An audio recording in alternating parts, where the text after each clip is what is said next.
Hey, what's up YouTube? This is CJ. Bringing you guys an update on the Reef tank. It's finally up and running. I'm gonna keep this video short and sweet. So any questions, feel free to drop it down below. But this is that dry aragonite sand that I showed you guys. It's a pretty large grain. It's a lot larger than I thought it would be. But you know, it felt clean, but compared to cleaning that pool filter sand for my cichlid tank, this stuff was terrible.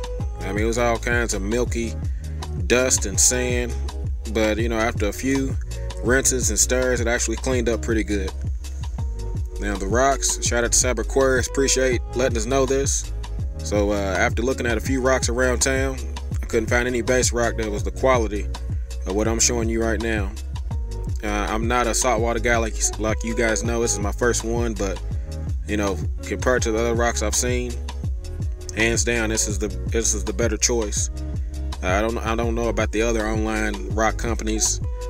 You know, I don't have experience in that, but if you're thinking about these guys, definitely give them a try. Now, as far as the tank goes, I cut out a rubber mat, the exact dimensions of the tank. Start playing around with different scaping ideas. And as you know, as you aquascape, you know, you never settle on one thing. I dry fitted in the stand and then decided to do a couple tweaks here and there. And I actually like it. You know, plenty of caves. I try to have a few shelves on there for when I put my corals in here, and you know, I'm just ready to roll.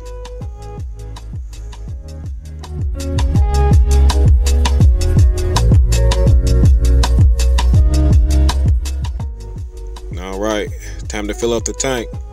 I picked up 9 6-gallon jugs of fresh RO water. Since I don't have a RO unit, you know, this is going to be the way I'm going to have to do things around here. Now, I did lay down a garbage bag over the rocks and pour the water in. Try not to disturb it, but as you can tell, you know, it still was very, very cloudy.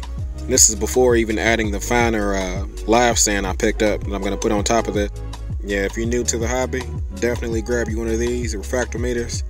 It helped me a lot when I was trying to get my salinity right in my tank.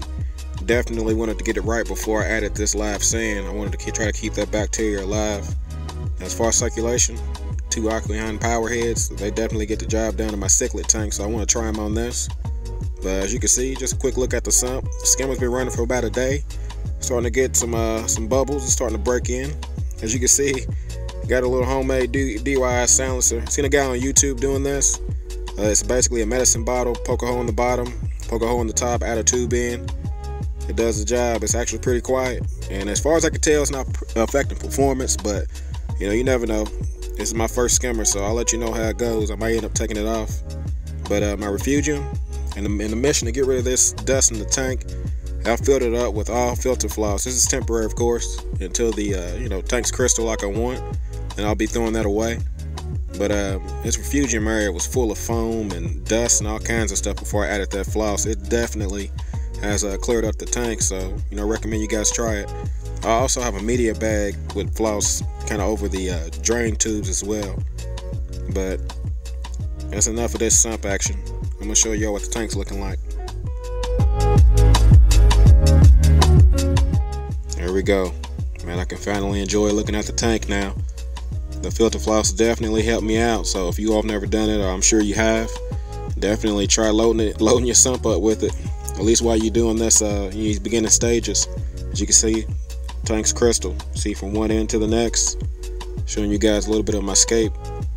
Kind of have 2 mountains. You know, a larger one on the left, smaller one on the right.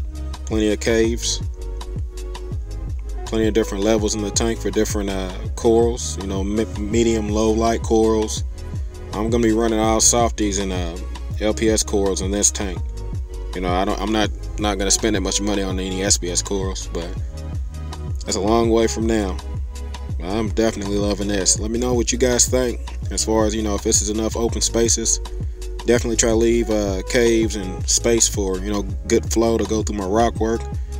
But these base rocks from Margot Rocks, man, they got all kinds of holes and little nooks and crannies and different things for water to flow through. But man, this is day one. I'm loving it. If you didn't notice, I've been recording the whole video with just the white LEDs. This iPhone is not built to deal with that spectrum of light from the blue ones. Not sure what I'm gonna end up doing, but you know, as far as recording purposes, I'll have to try to, you know, lessen the blue up for you guys. But here it is, my 38-gallon first time reef tank.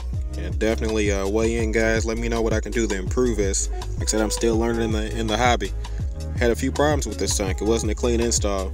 You know, I had some leaks from my bulkheads, little drips that I didn't notice before, or something happened during moving the tank. But I had to seal those up.